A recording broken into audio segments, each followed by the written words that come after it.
Olá, seja bem-vindo à Quarentena Literária.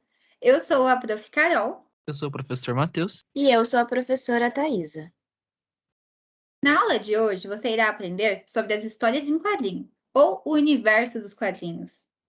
Então a gente vai ver agora comigo um pouquinho sobre a origem das histórias em quadrinhos, para que depois a gente consiga apresentar um pouco melhor as características e aí ver alguns detalhes básicos das histórias em quadrinhos. Então, é interessante a gente saber que a primeira história em quadrinho, com as características que a gente conhece hoje, foi publicado nos Estados Unidos em 1894, na revista chamada Truth.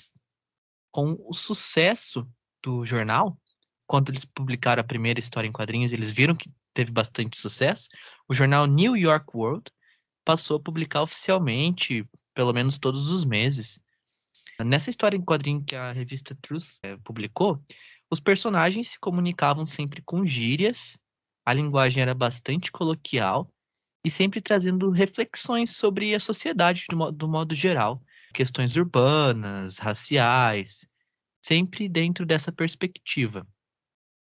Embora a gente fale que a primeira história em quadrinho de fato tenha sido publicada em 1894, na verdade existiu outras manifestações artísticas que teriam influenciado a primeira história em quadrinhos, como por exemplo pinturas nas igrejas na Europa, pinturas antigas que mostravam, cada quadro ia mostrando a trajetória de Jesus Cristo nas igrejas católicas. Então tinha um quadro demonstrando o julgamento de Jesus Cristo, tinha outro quadro mostrando ele carregando a cruz, outro quadro mostrando a ressurreição, né? Então sempre nessa linha, e isso vai acabar influenciando, trazendo ideias para que eles criem revistas em quadrinhos nessa forma sequencial, com imagens demonstrando essas questões. Alguns HQs, então, depois eram histórias curtas, úteis para críticas e piadas. Sempre vai ser bastante usado nos jornais, como se fosse cartoons mesmo. Então a gente vai ter algumas histórias que eu trouxe interessantes, como, por exemplo, a Mafalda, do argentino Quino, que foi publicada em 1964. Só para a gente pensar um pouquinho como eram essas histórias. Vai ser sempre usado, por exemplo, os HQs são bastante usados, por exemplo, como atividade de interpretação textual, compreensão do uso da linguagem. Vocês provavelmente conhecem a Mafalda porque já viram em algum livro didático. Ou então Calvin e Haroldo, foi escrito pelo norte-americano Bill Watterson, em 1985. Também é utilizado alguns trechos nos livros didáticos para essa questão de compreensão do uso da linguagem. Podemos ir adiante? Então vamos ver agora algumas características dos HQs. É uma forma de arte que aborda texto e imagens, como a gente viu, tem as imagens, e geralmente os balãozinhos com os textos. As histórias são normalmente uma sequência na horizontal. Vai basicamente narrar histórias das mais variados gêneros, como heroísmos, que a gente já vai ver daqui a pouco, romances, mas também pode ter obstáculos do dia a dia e tratar essas questões raciais, como era o caso dos quadrinhos publicados pela revista True. Possuem fundamentos básicos de uma narrativa. Por exemplo, vai ter um enredo, vai ter personagens, tem tempo, tem lugar, tem um desfecho, então não é tão diferente. E uma linguagem sempre verbal e não verbal, e pode apresentar uma linguagem coloquial, como é comum. Talvez vocês já tenham lido as histórias da revistinha do o Almanaque da Turma da Mônica, e ele também, vocês vão ver que apresenta uma linguagem bastante coloquial para esse público. Podemos ir adiante agora? Então, vocês conhecem esses HQs? Então, a gente vai ver um pouquinho agora sobre a Marvel. A Marvel, então, é basicamente uma minissérie de HQ lançada pela Marvel Comics, que é a editora norte-americana. Então, vamos ver um pouquinho sobre a Marvels. A Marvels é uma minissérie de histórias em quadrinhos que foi lançada pela Marvel Comics, que é uma editora norte-americana. E a gente trouxe aqui alguns pontos de interesse sobre a Marvels. As histórias teriam sido escritas por Kurt Busiek, mas foi ilustrado por Alex Ross e ainda teve um editor, que é o Marcus McLaren. Então, para as histórias em quadrinhos, vocês verão que tem todos esses passos. Precisa ter um escritor, tem que ter alguém que vai ilustrar os desenhos, depois ainda passa por um editor. A Marvel foi publicada entre os anos de 1939. A ideia principal era fazer uma história comum no ponto de vista de pessoas normais. Só que o projeto acabou crescendo e eles perceberam um grande interesse por parte dos fãs nas questões que envolvem o heroísmo, super-heróis, superpoderes, todas essas questões. Então eles acabaram percebendo que era relevante demais para isso ser ignorado e por isso hoje a gente tem os super-heróis. É interessante a gente ver que muitos dos filmes hoje, na verdade, começaram com as histórias em quadrinhos. Então, por exemplo, The Walking Dead, que a gente conhece muito pela série, na verdade, antes teve toda a história em quadrinhos deles. A Marvel começa por capítulos. É sempre nessa ideia de ser sequencial. Então tem o capítulo 1, que a gente vai ver o progresso científico e a tocha humana. No capítulo 2, a gente tem medo do desconhecido. E o capítulo 3, que conta um pouquinho a história de Galactus, que vai lidar com a impotência, esses problemas do próprio personagem, que é de interesse para abordar no HQ. Podemos ir adiante agora para a gente ver um pouco as características do HQ. Então a gente vai ver os tipos de balões. Se vocês conseguirem acompanhar comigo ali, a gente tem um tipo de balão específico para dizer quando está cochichando. Esses balões são bastante utilizados no almanaque da Turma da Mônica. Então, o cochicho geralmente é representado por pontilhados. O sono vai ser utilizado, é mais comum esse Zzinho, para dizer quando o personagem está com sono. O amor pode ser também ou o balão na forma de coração, o balão da fala, ou vai ter o símbolo mesmo do coraçãozinho.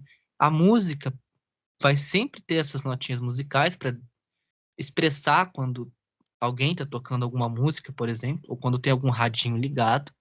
Eles precisam bastante dessas formas para conseguir trazer essas ideias nos HQs. O frio, a gente vai ter o balãozinho daquela forma, todo desmanchado. O balãozinho de ideia, a lâmpada. Tem a onomatopeia crass, bastante comum para quando alguma coisa quebra. O de grito, o balão vai estar todo desenhadinho nessa forma, como vocês estão vendo ali. Tem o balão de fala, que é o balão comum, como a gente vê sempre. O de susto também vai estar desenhado dessa forma, para demonstrar essa expressão do personagem. O de choro, geralmente o balão às vezes é comum, mas ele sempre vem com essas gotinhas ali para dizer que o personagem está chorando. O de pensamento, que parece uma ovelhinha. O de dúvida vai usar bastante o sinal, né, de pontuação, de interrogação, a gente vai ver isso mais para frente. De censurada, o xizinho. Surpresa, o de eco. Perigo, que é a caveirinha. E principalmente o de raiva, para demonstrar quando o personagem tá frustrado, né? Ou tá falando palavrão e não pode demonstrar. Então vai ter aqueles símbolos ali. Podemos ir adiante? Então, assim como o balão indica a fala nos HQs, a onomatopeia também aparece comumente na apresentação de um som ambiente. Vamos dar uma olhadinha nas onomatopeias agora, que é uma figura de linguagem bastante presente nos HQs. Splash para alguma coisa que quebrou, kabum para alguma coisa que explodiu. A gente tem crash também, o oops, quando vai acontecer alguma coisa, o ou do personagem, sempre nesse sentido. Tem outras figuras de linguagem interessantes que são bastante usadas nas histórias em quadrinhos, e é bastante importante que o personagem, aliás, o leitor consiga saber para entender a história. Por exemplo, o tsk, tsk, que é o TSC, que acabei não colocando aqui, mas achei interessante lembrá-los. Que é para quando o personagem está fazendo aquele sonzinho que a gente faz com a boca, tipo, tem alguma coisa de errado, né? Ele é representado pelo TSC, é uma onomatopeia, então. Então a figura de linguagem vai ser sempre utilizada. Vamos seguir adiante agora para a gente ver um pouquinho melhor a questão dos sinais de pontuação. Então, os sinais de pontuação, assim como a onomatopeia, vai ser também utilizada nas histórias em quadrinhos. Os sinais de pontuação, então, eles demonstram e dão mais expressividade e facilitam a compreensão na leitura. Tanto é que na Turma da Mônica a gente tem alguns trechos das historinhas em que quase não tem diálogo, é mais pelos sinais de pontuação. Então a gente tem, por exemplo, aqui do lado eu peguei um exemplo, a Mônica se comunicando com a Magali, não tem, é mais linguagem não verbal. Então tem a Mônica ali conversando com a Magali, pedindo para brincarem. A Magali traz os outros dois amigos. A Mônica não está entendendo, então, para demonstrar que ela não está entendendo, eles usam esse sinal de pontuação ali de interrogação. Depois ela ainda continua sem entender, e aí ela entende que, na verdade, ela tinha que. A Magali chamou os amigos para a Mônica empurrar eles sozinhos. E aí ainda usa o ponto de exclamação. Vamos dar uma olhadinha nesses pontos para a gente entender melhor agora como eles são utilizados nas histórias em quadrinhos. Podemos ir adiante, então. Então, alguns exemplos que eu peguei. O ponto final. Aqui tem um exemplo do Cebolinha falando. Lembro-me muito bem dele. O ponto final, né? Sempre para indicar o final de uma frase declarativa. E pode separar períodos entre si. Por exemplo, também, fica comigo. Terminei de falar isso, ponto final. Aí eu posso retomar com alguma outra coisa. Não vai embora, ponto final de novo. Depois a gente tem 2 pontos. Aí eu peguei a Mônica, ali do Turma da Mônica Jovem, como exemplo, para a gente ver melhor o que é os 2 pontos. Então, os 2 pontos para apostos ou orações apositivas, uma sequência de palavras que explicam ou resumem ideias anteriores. Por exemplo, ali, meus amigos são poucos, 2 pontos. E aí retoma o que foi dito, que os amigos dela são poucos, trazendo quais amigos são esses. Magali, vírgula, Cebolinha e Cascão. As reticências também são bastante utilizadas nas histórias em quadrinhos.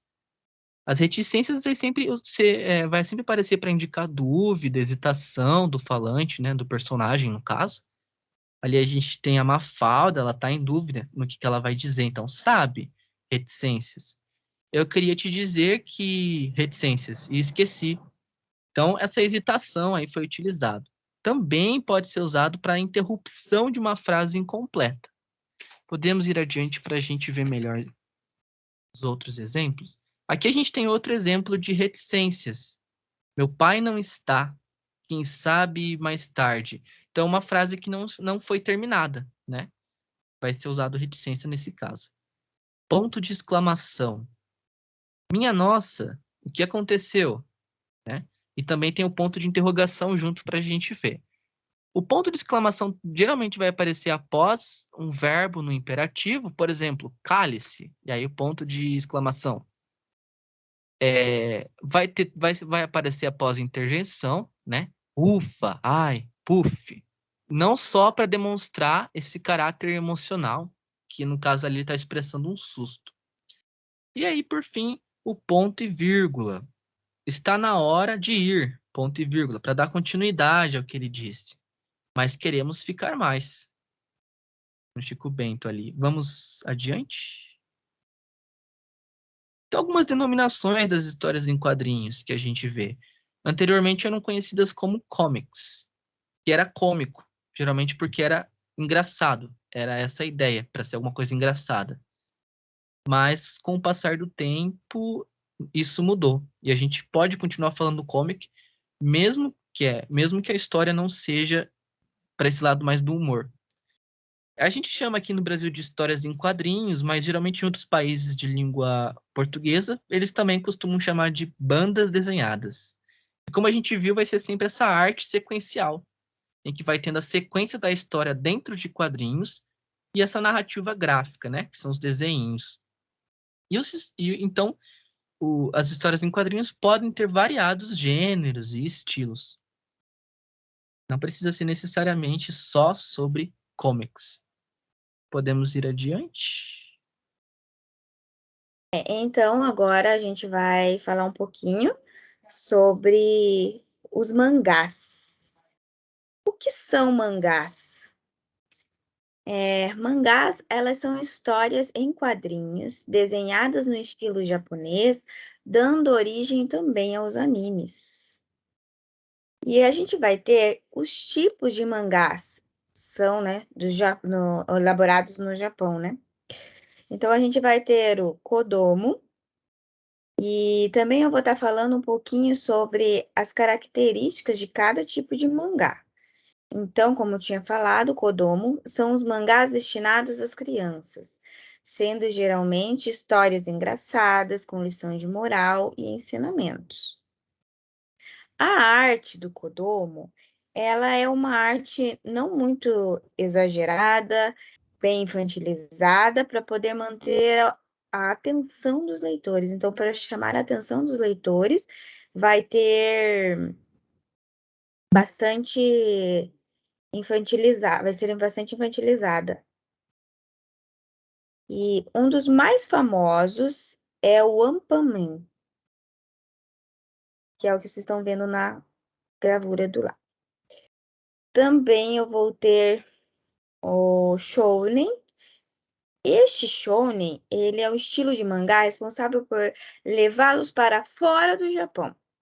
Ou seja, ele é voltado para o público infanto-juvenil masculino, com histórias de aventura, comédia e esporte. Aqui a gente fala que é para um público masculino devido à saída desses mangás, né? Mas qualquer pessoa pode estar lendo, tanto masculino como feminino. Não existe nada que impeça, né? Os mais famosos são os Cavaleiros do Zodíaco, Samurai X, também temos o Naruto, Yu-Gi-Oh!, One Piece, entre outros. Shoujo também é um mangá voltado para o público infanto-juvenil. Este já é voltado para o público infanto-juvenil feminino, com a arte clara e menos poluída. Neste mangás, as histórias podem ser de aventura e comédia, mas os romances são os preferidos por este público. Os que se destacam são a Sakura, a gente também vai ter Candy Candy, Orange e outros mangás nesse estilo. Teremos também o Gekiga.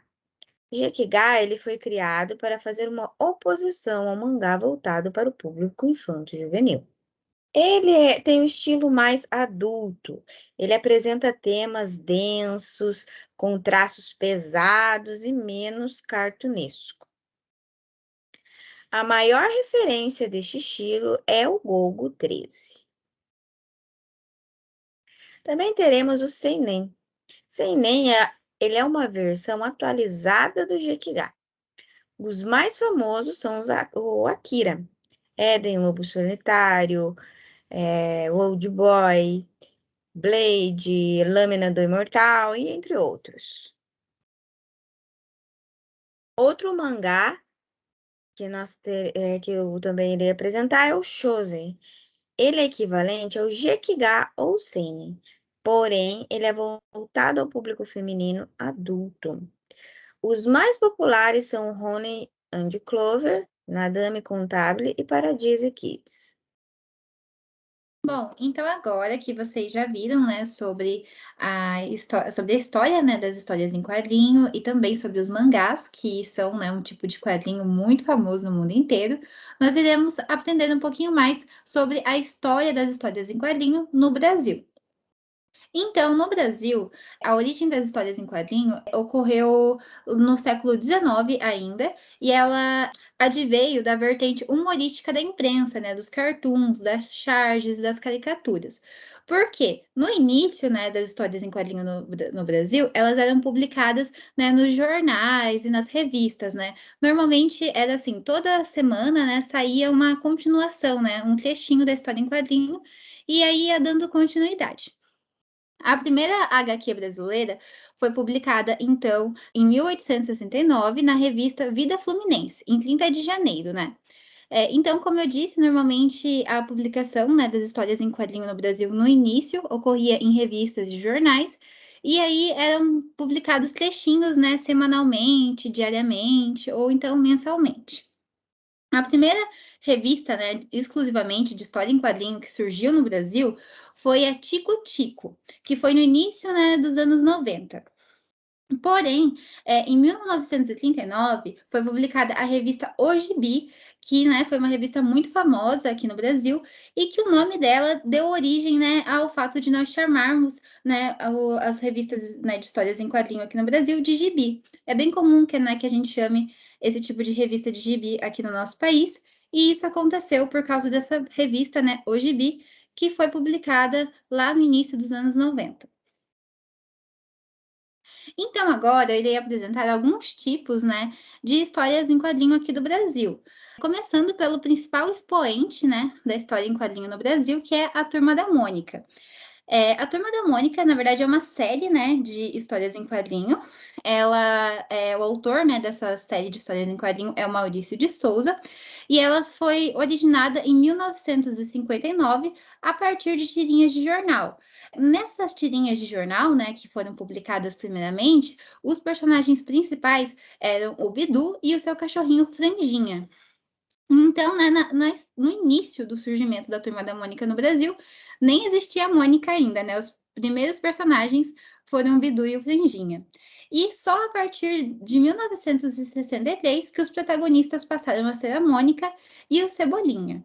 A partir, né, das histórias que giram em torno desses protagonistas, né, da Mônica e do Cebolinha, e os seus amigos, que são baseadas as histórias, né, normalmente, dessa série de revistas.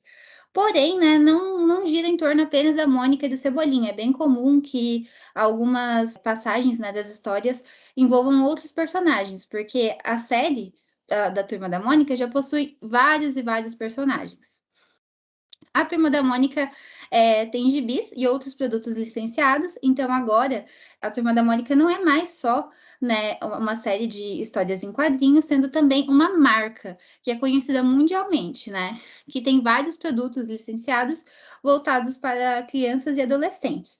Inclusive, as revistas, né, da Turma da Mônica já foram divulgadas em mais de 40 países e traduzidas para mais de 14 idiomas.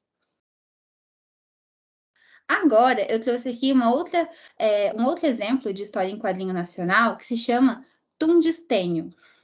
Essa é uma história que ela é mais voltada para um público mais maduro, né? Já que a Turma da Mônica é voltada para crianças e adolescentes. O Tungstênio já é para um público mais adulto, para maiores de 16 anos. É uma história social e policial baiana que possui 4 principais personagens: um ex-sargento do exército, um traficante, um policial e a sua esposa em crise.